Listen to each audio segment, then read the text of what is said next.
A cada ano, quase 60 mil mulheres brasileiras são diagnosticadas com câncer de mama. A doença é considerada perfeitamente curável, mas apesar de muitos avanços da medicina, hábitos de vida saudáveis e a detecção precoce da doença são determinantes para a sobrevida e uma plena recuperação da mulher. A palavra-chave é prevenção.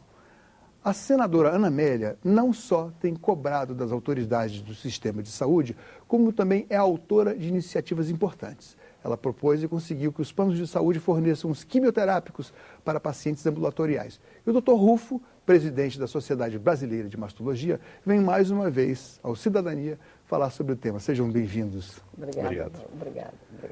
Eu perguntaria a vocês dois, quais são as novidades mais recentes aí que exigem, tanto do ponto de vista do presidente da Sociedade Brasileira de Mastologia, quanto da senadora Ana Amélia, militante da causa das mulheres? O doutor Rufo é quem me demandou, inclusive, e propôs essa conversa aqui para levar mais informação. E eu penso que ele está autorizado a dizer, depois eu comento. Pois não. Senador, obrigado. Paulo, obrigado. A grande questão é o seguinte, nós temos hoje informações de que o número de mulheres que estão fazendo mamografia é pequeno, é abaixo do que mereceríamos. Nós teríamos aí, pelo menos, se considerarmos de 50 a 69 anos, 10 milhões para fazer. E estamos fazendo 2,5 milhões. Então, um quarto só da população está fazendo no país. E alguns estados, muito menos que isso. Por exemplo, Goiás, 15% só da população feminina é assistida pelo SUS. Mas mais do que isso, deve ser lembrado também, senadora, que um quarto da nossa população feminina, desses quase 60 mil casos, Paulo, que você colocou, que desenvolveram câncer de mama esse ano, terão entre 40 e 49 anos. Se, porventura, nós colocamos a idade mínima para fazer mamografia de rastreio aos 50 anos, nós vamos deixar cidadãs brasileiras expostas, né, e não cobertas por uma questão que é de direito dela ter esse exame preventivo, que não, obviamente, sozinho ele não faz nada, mas pelo menos é a primeira fase, né, nesse fato de rastreamento e de prevenção. Então, não seria muito nós fazermos também essa questão, começamos a mamografia aos 40 anos. Eu abordo, Paulo, um detalhe. É muito mais barato prevenir do que remediar. É um conselho antigo, é um ditado velho, mas é verdadeiro. Então, veja só, uma mamografia, quanto custa? E quanto é um tratamento quimioterápico ou para um tratamento de câncer que esteja numa fase mais avançada? A mamografia, ela te antecipa a visibilidade do tamanho da doença para você tratar adequadamente. Então, é muito mais lógico, muito mais barato, até com esse dado que o doutor Rufo apresenta. Ora, se nesse percentual de mais de 60% da incidência de câncer de mama está na faixa de 40 a 49 anos ou a 50 anos, está essa faixa, se nós tiramos a mamografia desta faixa, nós estamos praticamente dizendo assim, abrindo a porta para a doença, porque nós não estamos prevenindo. É muito triste isso que está acontecendo. Veja, e ainda assim, com a cobertura que tem em Goiás, mesmo no meu estado, que é uma cobertura maior, mas ela é insuficiente para atender todo o universo feminino. Estamos falando aí certamente de recursos, do manejo de recursos financeiros para a saúde pública, sobretudo da transferência para os estados e municípios. E com certeza vocês já foram vitoriosos numa batalha no ano passado, quando o SUS publicou uma portaria restringindo apenas a uma mamografia unilateral, o repasse de recursos para os municípios. Na verdade, vocês conseguiram vencer essa batalha. Mas convenhamos, né? A mulher não tem uma mama só. É uma coisa, sabe, a gente tem insistido com isso, que tem umas questões que não adianta você economizar. Se você economiza na prevenção, você vai gastar no trato da doença.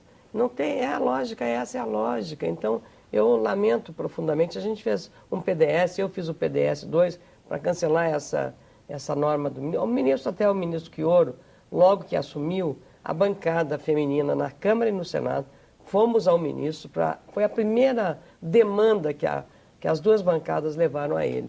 Foi essa. Ele, naquela altura, prometeu revisar, que fez a revisão para apenas a unilateral a mama.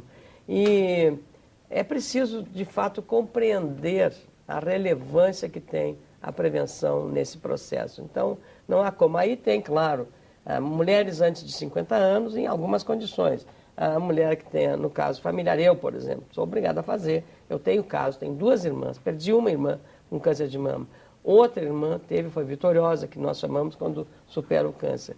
Mas outra questão é quando há um sangramento, ou há uma dor no seio, ou há uma secreção na ponta do seio. Então, nesses casos aí, por indicação médica, pela urgência, vai fazer. Agora, quando chega nessa fase, né, doutor Rufo, o médico é o senhor, não sou eu, vou me meter aqui não é isso. Quando chega nessa fase, já o estágio já pode estar avançado. É só aqui para esclarecer aqui o leigo, o Paulo Leigo, aqui o entrevistador. Bom, antes se fazia a mamografia de forma preventiva mais extensa, não dependia de ter um sangramento, de ter um nódulo. A mulher poderia estar assintomática, mas dos 40 anos em diante ela tinha direito a fazer, digamos assim, essa mamografia bilateral de rotina. E o que essa portaria do Ministério modificou? Basicamente, o repasse do dinheiro. Antes, independente da idade, né, ou pelo menos acima de 40 anos, o repasse era todo central. E depois da portaria, o repasse passou a ser apenas naquela faixa etária que o Ministério chama de faixa-alvo, de 50 a 69 anos. Quando se faz isso, deixa aquelas mulheres de 40 a 49 anos, se porventura... exato, se não tiverem algum sintoma, né, se for como rastreio, o pagamento passa a ser local. E, obviamente, isso inviabiliza ou dificulta muito. Em outras palavras, nós teríamos aí um retrocesso bastante grande, deixando boa parte da nossa população descoberta e à mercê para que doenças mais agressivas e, assim, maiores sejam detectados. Eu lembro, a senadora falou uma coisa muito importante. Se, porventura, nós detectarmos na fase mais inicial tumores, a chance de quimioterapia para essas mulheres é menor. Então, todo o dinheiro que é gasto na quimioterapia e deixa de ser gasto, ela é revertida para essa mamografia de rastreamento preventiva. E, Paulo, certamente dá para colocar com tranquilidade, sem aumentar o gasto público. Mais do que isso, o governo federal também sabe que o número de mamógrafos é adequado para o país. Não falta mamógrafos. Estão mal distribuídos. A vasta maioria, pelo menos mais de 50%, nas capitais dos estados. Em várias cidades do interior, boa parte delas não tem mamógrafo, principalmente aqueles que fazem pelo SUS. Mas o fato é o seguinte, se temos esse parque adequado, então o que nós temos que fazer é melhorar o acesso e não excluir. Por exemplo, vamos pegar a questão da água no estado de São Paulo. Ninguém nunca falou que o cidadão de São Paulo pudesse ficar sem água. Pelo contrário, o que está sendo tentado é transpor um rio de um lado, fazer com que haja a possibilidade de todos os cidadãos de São Paulo ter água. É a mesma coisa aqui nesse sentido. Então, em vez de criar barreiras, excluir, não. Nós temos que incluir essas mulheres que têm... nós temos fatos que mostram que o benefício é real da mamografia a partir dos 40 anos, mas, por outro lado, criar uma condição macro, de forma que elas tenham acesso, que os serviços de fato funcionem e que os mamógrafos possam estar bem aparelhados e funcionantes. A senadora domina a comunicação, ela é do ramo, mais do que isso, é uma especialista também. E eu, como comunicador, eu tenho a obrigação de manifestar aqui a curiosidade que é do espectador também. Como vocês se aproximaram, como vocês desenvolveram essa simbiose aí de uma demanda da sensibilidade da senadora, do lado técnico, como vocês se conheceram, enfim? Eu sou do Rio Grande do Sul. O Rio Grande do Sul é o estado em que há o maior índice de câncer de mama e o maior índice também de óbitos com câncer de mama. Por vários fatores, hereditariedade, a multirracialidade que tem no estado, uma série de fatores. O próprio sistema de vida, muito estresse, uma cidade muito competitiva. E as mulheres têm protagonismo muito forte no Rio Grande do Sul. São, eu diria assim, muito guerreiras. Muito guerreiras, né? É o estilo, né, que caracteriza os gaúchos. E só esse fator já seria suficiente para justificar o meu envolvimento com a questão do câncer de mama. Mas temos também entidades muito ativistas lá, a Sociedade Brasileira, o Dr. Pedrini, que é um mastologista, José Luiz Pedrini, presidiu a Sociedade Brasileira de Mastologia, é um ativista. Tem a doutora Mayra Calef, que é presidente da FEMAMA, que é também um ativista muito grande. O próprio Instituto Gaúcho de Câncer, de Combate ao Câncer, as mulheres que tratavam disso, sempre tinham. E no interior do Rio Grande do Sul existem muitos movimentos de mulheres que foram vitoriosas, que decidiram se juntar à causa e ampliar o trabalho em favor da prevenção. Seja nas prefeituras municipais, temos muitas mulheres prefeitas, muitas mulheres vice-prefeitas, muitas vereadoras. Então, todo esse cenário, digamos, de favorecimento do ambiente é que fez com que a demanda... E quando você trabalha, Paulo, quando você apresenta um resultado, e esse resultado é conhecido, a demanda aumenta. Então, vem mais demandas. Então, hoje, por exemplo, eu já não faço mais só sobre a questão da mastologia, mas também de urologia. Fazemos o Outubro Rosa, né, que nós promovemos aqui. E nas pesquisas agora clínicas também. O Novembro Azul, que é para combater o câncer de próstata.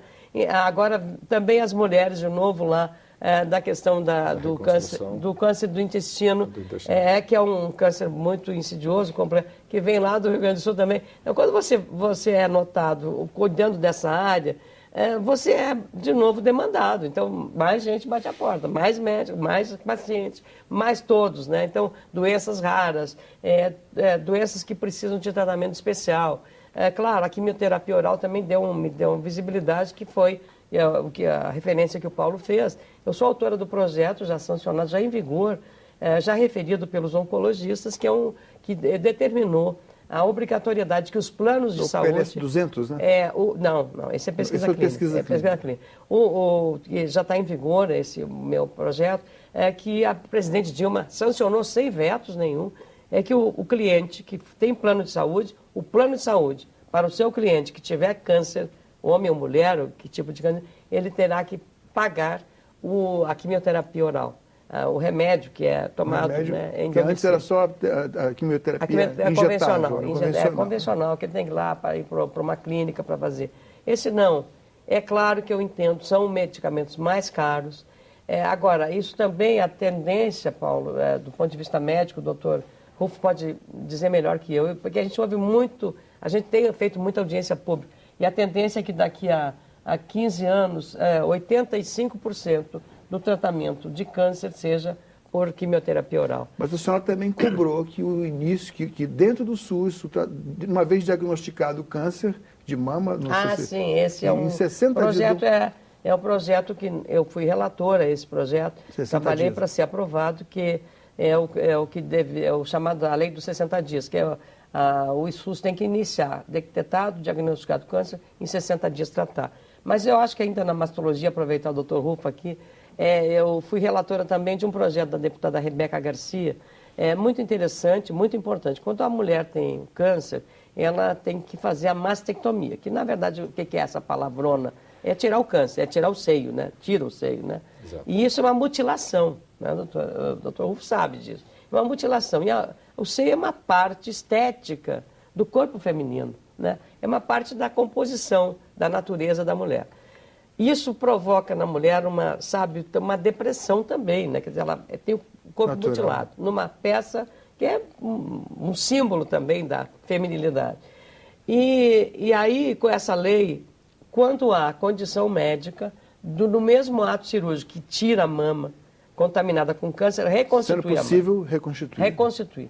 Essa lei já está em vigor também pelo SUS, sancionada pela presidente Dilma Rousseff, eu faço questão nesse caso, de ela ter sancionado sem vetos, já está em vigor. Então, muitas mulheres que foram mastectomizadas e que foram beneficiadas pela lei, vêm, falam comigo, agradecem, sabe? Tenho informação disso. Então, isso é realmente relevante. Eu acho que isso foi um avanço no processo. E é o médico mastologista, Dr. Rufo e os colegas dele, que vão dizer se a mulher está em condições de fazer a reconstituição dessa mama nesse ato cirúrgico. Se ela tiver um problema cardíaco, um outro problema colateral, possa agravar, ela não poderá fazer. E as notícias boas em relação a isso, senadora, é que a lei já faz e já começa a acontecer e a funcionar. Infelizmente, ainda em torno de 10 a 15% das mulheres do Sistema Único de Saúde têm as mamas reconstruídas de imediato. Mas a notícia boa, como eu falei, é que está subindo significativamente esse número. Então, nós estamos fechando uma pesquisa agora que mostra que a reconstrução imediata está aumentando em boa parte do país. Isso já é um avanço, ainda falta muito. Falta-se cirurgiões, falta-se centros cirúrgicos, enfim, ainda falta alguma coisa. Em médio prazo, isso vai acontecer. E a Sociedade de Mastologia, a Sociedade de Cirurgia Plástica e o próprio Conselho Federal de Medicina estão buscando formas de que a gente possa atender essa demanda que surge e que, com essa lei agora vigorando, nos faz pensar bem a respeito disso. Nós temos também, Paulo, um trabalho muito importante do Ministério Público Federal, da Procuradoria-Geral da República, com os setores que estão cuidando disso e o próprio Tribunal de Contas da União.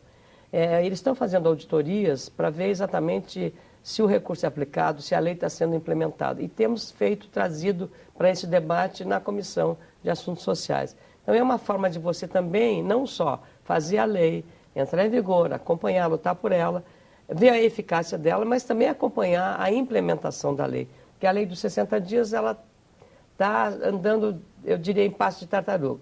Fico feliz quando o Dr. Rufo fala com esse otimismo que tem um avanço pequeno, não importa, é um avanço. Pior é não fazer avanço, né, Dr. Rufo?